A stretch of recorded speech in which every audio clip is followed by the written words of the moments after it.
Hello, and thank you for joining us once again at Classic Vinyl Podcast. This is the podcast where we listen to and review songs and albums from the classic vinyl era of the 60s and 70s. I'm one of your hosts, Justin, and I'm once again joined by my co-host, Tyler. It is always a privilege for me to be here. I never take it for granted that it might be a right. It could be a right. No, I can do anything, Yes, right you or can. wrong. Yeah, anyhow, anywhere, you do you.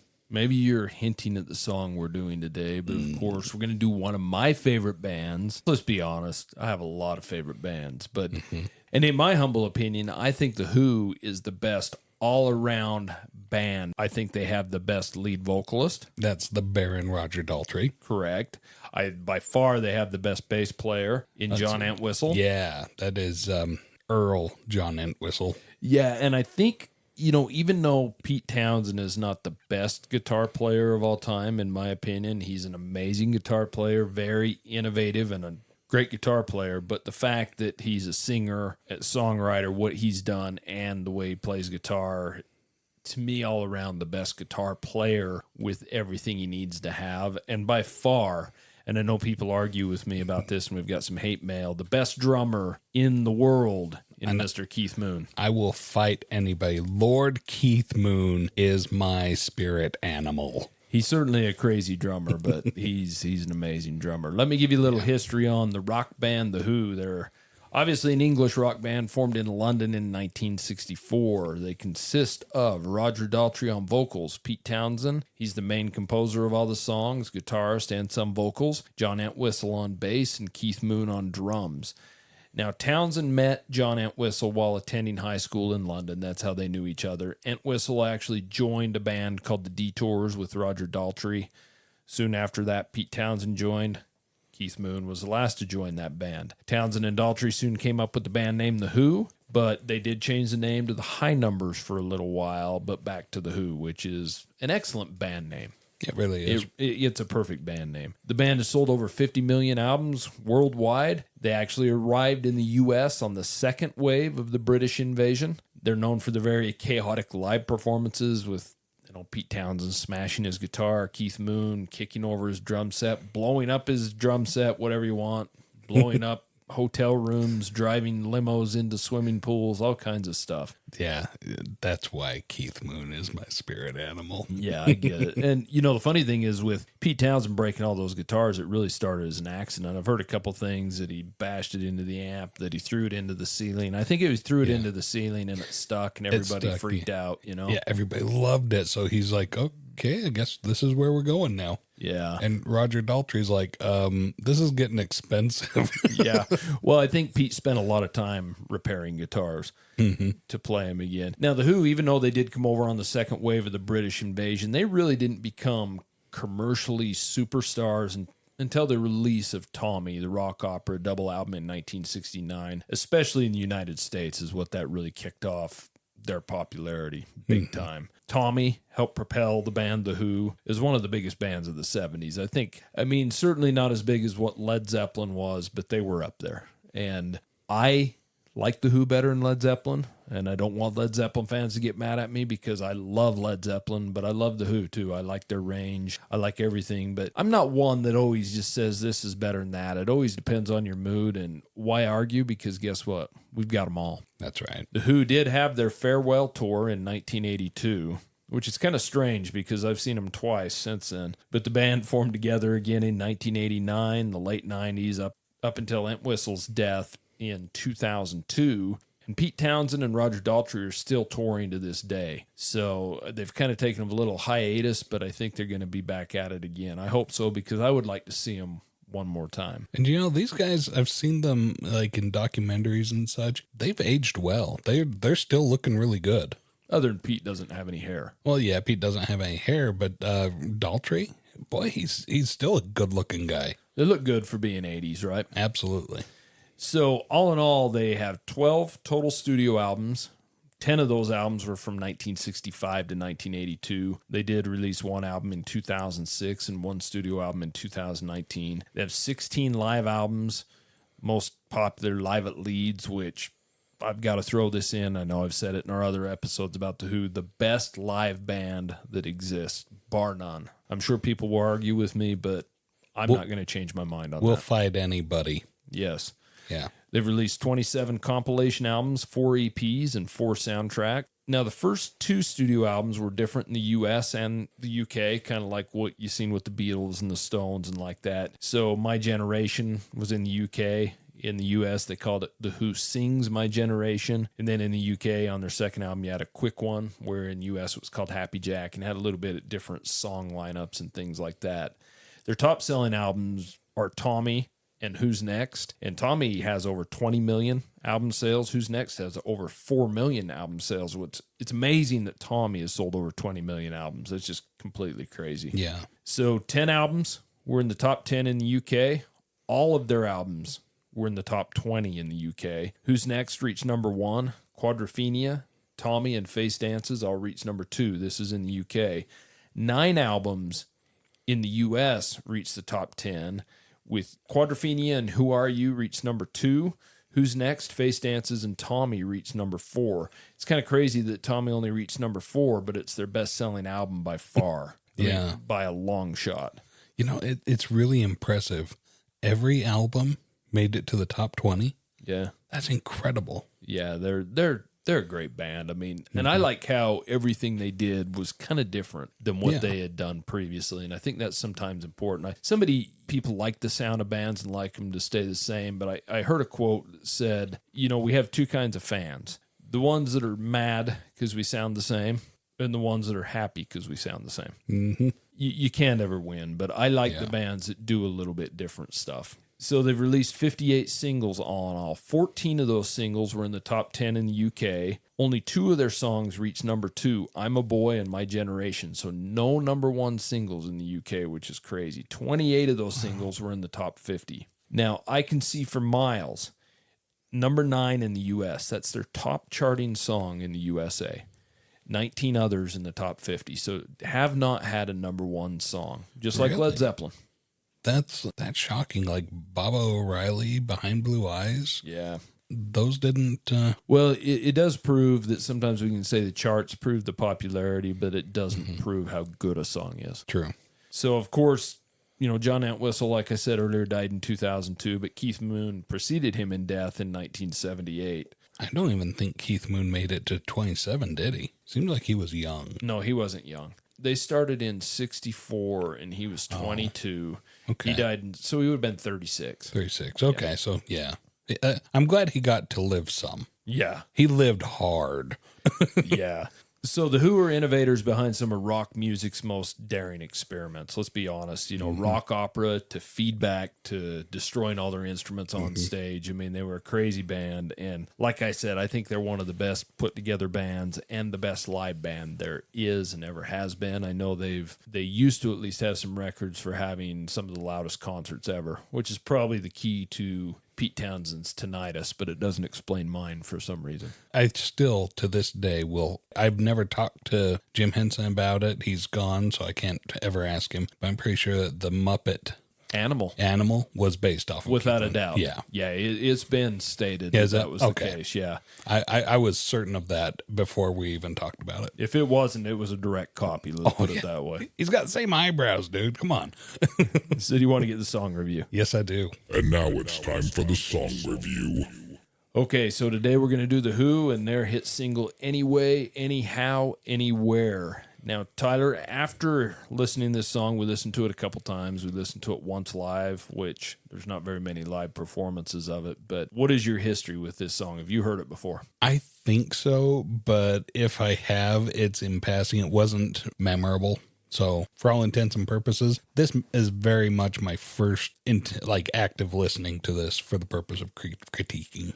Well, good. That's what we try to do here, right? Yeah. Okay, let me give you a little history on the song. This song was written by Pete Townsend and Roger Daltrey together. And funny enough, during all The Who, all their discography, this is the only song that Roger Daltrey and Pete Townsend co-wrote. Ah. Kind of strange, but it was recorded in April of 1965 at IBS Studios in London. I think that's funny. It's called IBS Studios. Irritable Bowel Syndrome Studios. Yeah.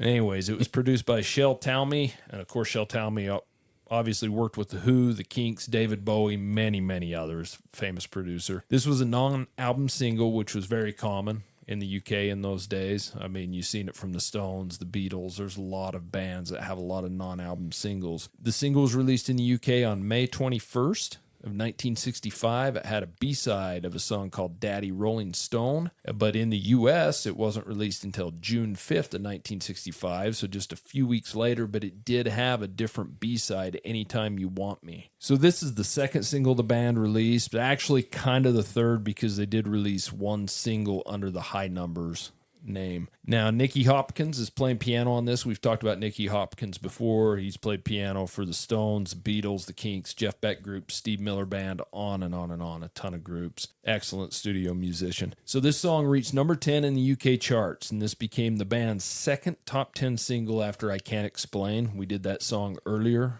It's on one of our earlier episodes, but it only reached number 93 on the charts in the U.S. So this didn't quite hit in the U.S. as well as it did in England. Now, like many early songs by The Who, Anyway, Anyhow, Anywhere, it captures the band. I mean, you can tell they're enjoying their unfettered freedom of youth, right, in this. Mm-hmm. And this is kind of an interesting song because they can do whatever they want, whenever they want, wherever they want. I mean, that's the name of the thing, right? Yeah. And Pete Townsend, who wrote the lyrics, described it as kind of an anti-middle age, anti-boss class, anti-young married people, anti-establishment.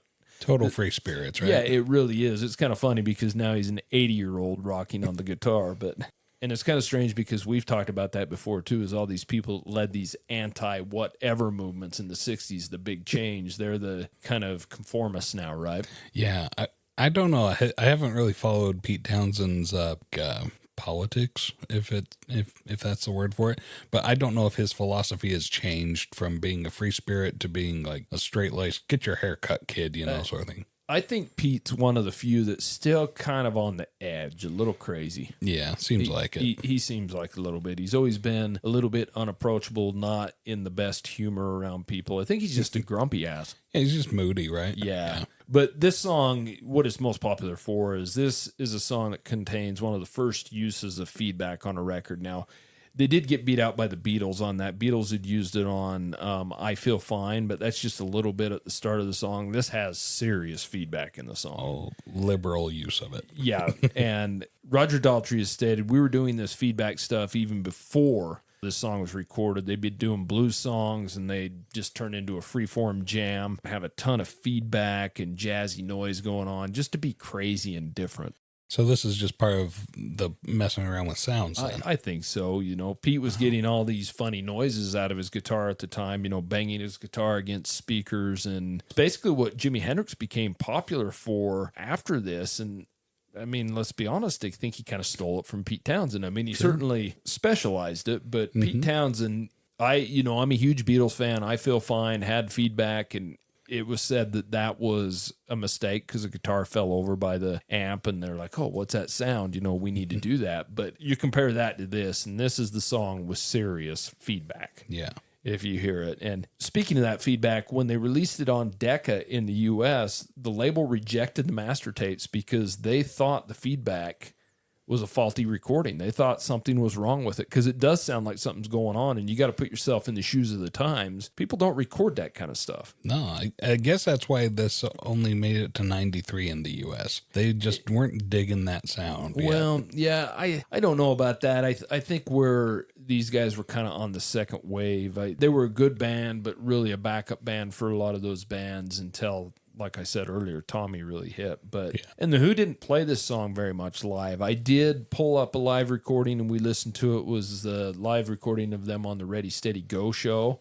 And one thing I noticed in that is when I say The Who's one of the best live bands there are, that sound of this song live in 65 really is kind of a precursor to Live at Leeds. I can hear the power in that. And The Who is one band that they can take songs that are somewhat tame, and then they play them live and they just blow them out of the water. So pretty amazing. But even though they didn't play it hardly at all during the 60s and 70s, they've started playing it quite frequently in their tours since the 90s. So after listening to The Who, Anyway, Anyhow, Anywhere, basically for your first time, we did listen to it a few times. What are your thoughts on this song? This song was fun. right from the get-go. It's got this guitar opening with the strumming, and then Roger Daltrey starts in with the vocals, followed up by the Lord Keith Moon on his drums, playing the drums very masterfully, followed in with the bass, and it's then you get this piano that joins in later, and it was a kind of a surprise, and I really had a fun time. Yeah, the piano's kind of an interesting addition to this song because you don't hear it much. It doesn't do it any damage, but I don't think it would hurt not to have it either. No, it just kind of blends in with it. And I kept thinking, am I hearing piano? Because it could have easily just been a high guitar plucking, right? Yeah. It's pretty similar. They're both a string instrument. Well, I guess the piano's a percussion, but Keith Moon's also on percussion.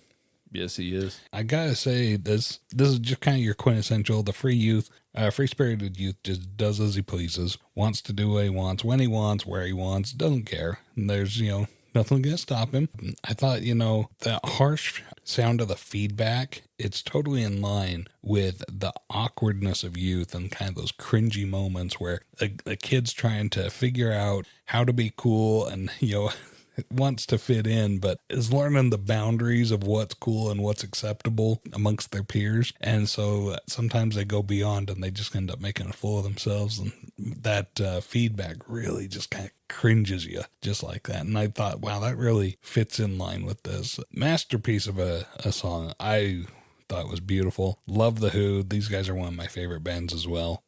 I didn't even know this song, but I love this song now. Justin, what are your thoughts on this song? Yeah, I really enjoy this song, and it's one I don't visit very often. Mm-hmm. I think this song would have been very powerful if they would have played this on Live at Leeds. Oh, for sure. I think this would have been a very strong song.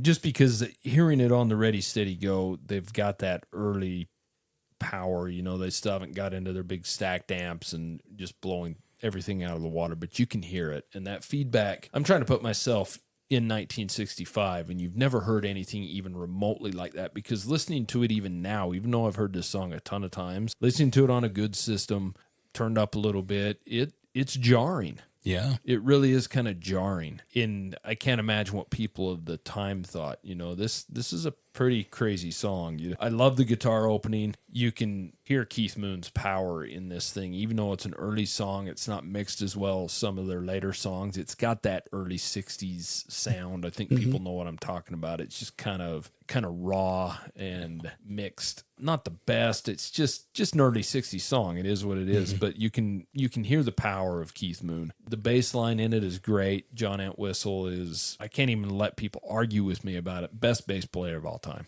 He is just so solid. And he is, and he's a lead bass player. He plays the lead rhythm in 90% of the Who songs, with Pete doing whatever he wants, wandering around, and Keith Moon doing absolutely whatever he wants. Yeah. All over the place. But it's got a good vocal. The one thing I like about Roger's vocal, it doesn't seem like it's graduated quite as much as it has in later albums and things, and maybe that's just the mixing. His strained vocal right after the lyric that nothing gets in my way, not even locked doors, he's kind of straining it and screaming it in a way, and it just sounds perfect. You can hear why I think he's such a great vocalist, and he wasn't even the original vocalist of the band until he decided just to take over. And so, really, what was his role before? Guitar. Oh yeah. Yeah. And that was early in the band. But yeah, the feedback, the vocal, the drums, this is just a good song, and it's a very, very powerful song, and even still today. And like I said, I try to put myself in the times and just imagine what it seemed like, and this had to be a little bit out of left field. Must have been, yeah. But a great song. Do you want to get to the song rating? Let's rate it. Song rating.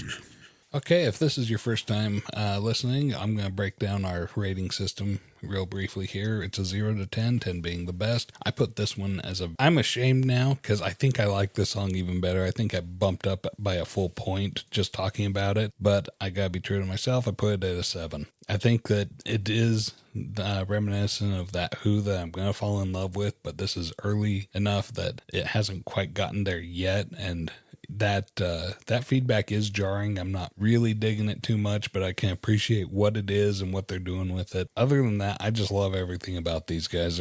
They're excellent musicians. Where do you put this one, Justin? Yeah, we're not too far off of each other. I rate this song an 8. It's a good song that I don't visit as often as I should. I think probably, if anything, it just suffers from the mix a little bit, because some of their early songs like Happy Jack and even the Tommy album, I don't really care for the Tommy album wise, but if you hear the album live at Leeds or live at Hull or whatever, where they play the whole Tommy album, it's absolutely amazing.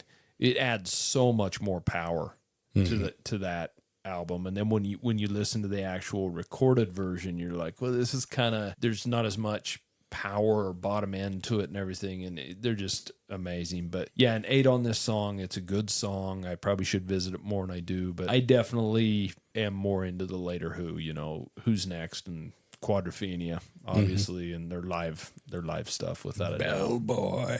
Yeah, Bellboy. So that's The Who, Anyway, Anyhow, Anywhere. And once again, if you have any questions, comments, or concerns, or have an album or song you'd like us to rate, please send it to us at classicvinylpodcast@gmail.com. And once again, Tyler and I really appreciate you taking your time to listen to a couple guys that have no idea what they're talking about, but enjoy doing it. So, Yes, sir. till next time, we'll see you later. See ya. Thank you so much for listening to Classic Vinyl Podcast. And don't forget to subscribe on Spotify or Apple Podcast or wherever you listen to your podcasts. Follow us on Instagram at Classic Vinyl Podcast for updates, and also share us with your music-loving friends.